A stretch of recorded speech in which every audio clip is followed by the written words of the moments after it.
"22 years ago, Judy Sohn's son, Ira, was diagnosed with clear cell sarcoma.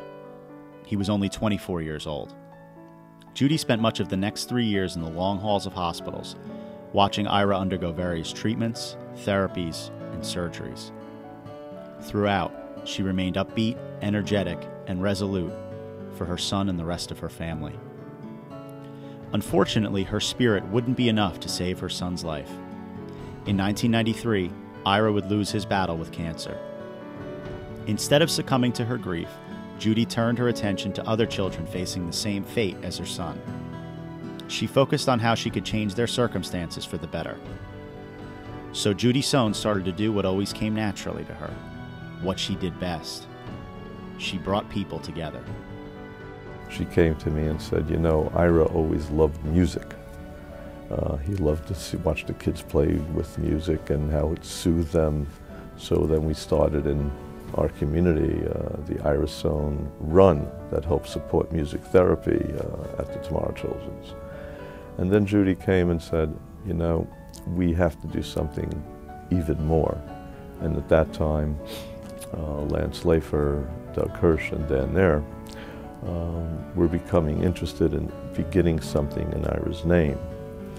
And Judy immediately pounced upon this. Doug and I took a trip to Hackensack Hospital, went up to the cancer wing there for the kids, and Judy basically said, "Can we, do you think we can get some money together from Wall Street for this?"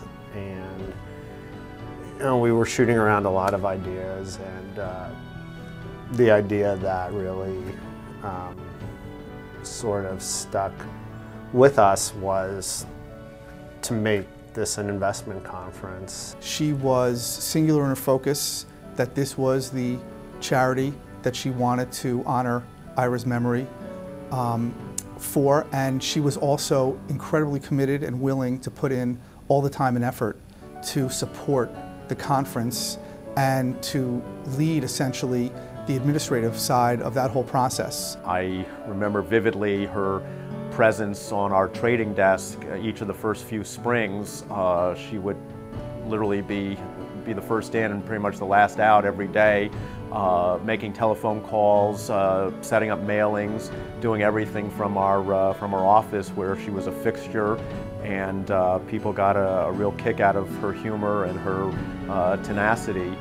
At the first Sohn Conference in 1995, there were barely enough attendees to fill a small hotel banquet room. Last year, the conference celebrated its 15th anniversary. Over 1,500 people were in attendance. Despite her declining health, Judy Sohn was one of them.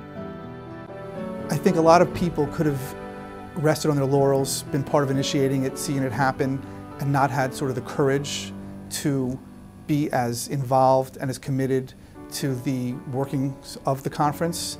But Judy was a brave person, and she was someone who was committed to seeing things through and really embraced the opportunity to work on the conference and address all the issues as they came up. In the later years, she was able to become a little bit more of a spectator at the conference and actually enjoy. And I think that she really sort of relished those conferences and was able to be proud and very proud of Ira and what she had contributed to his memory and the big impact we were having on kids. I think she saw it as a reflection of Ira, and that's what sort of gave her that smile and that radiance that you saw even when she was sitting in a wheelchair coming to the conference. She still seemed radiant and vibrant, which is who she was. Last year, because of her illness, it was difficult for Judy to communicate easily. And I was sitting next to her, and I remember at one point squeezing her hand, and she looked at me, and although she couldn't express it, her eyes just were so bright and so wide, and they expressed such pride. And I remember leaning over to her, I said, "See, Judy, this is what you have brought to the children, and they are going to be so impacted by what you have done. We're sitting here today because of Judy's vision and because of her spirit,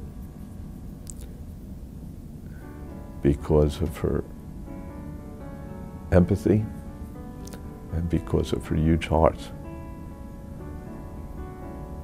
And we are all the beneficiaries of that, not just the kids, but those of us who knew her over the last many years.